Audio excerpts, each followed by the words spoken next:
Most of the time, it's important to get your vaccinations at least 2 weeks ahead of your trip. This is to make time for your antibodies to form in your body that will protect you against the infection. It's also worth thinking about whether your childhood course of vaccinations is up to date, particularly before travelling to countries where polio and measles may be prevalent. Make sure your flu shot and your tetanus are up to date as well. If you're travelling to parts of Southeast Asia, the Indian subcontinent, Central, South America and Africa, it's important to make sure you're vaccinated against typhoid and hepatitis A because these both come from infected food and water. In the case of typhoid, the vaccination can provide you for protection for up to 2 to 5 years and comes as an oral or an injectable format.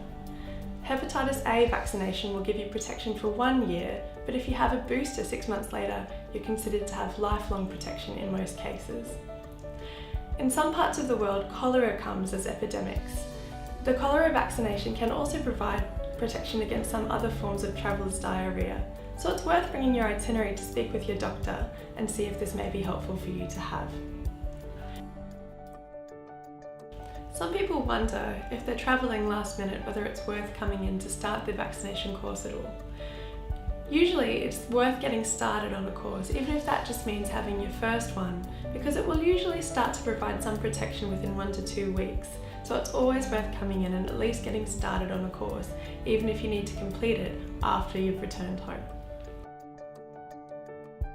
We always try to have vaccinations in stock, but if you think you might be coming in for travel vaccines, it's always worth calling ahead to make sure that we have the ones that you think you may be requiring. This is particularly the case for children who may require special formulations of vaccines.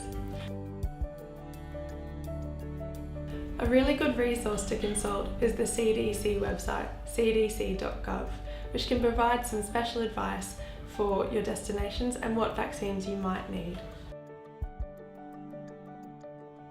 If you start to feel unwell when travelling home or even after being overseas, it's really important that you speak with your doctor and tell them that you've been overseas. Diseases such as malaria can take even up to 4 weeks to start making you feel unwell, and for public health, it's very important that we diagnose these promptly and make sure that the diseases don't spread in our local community.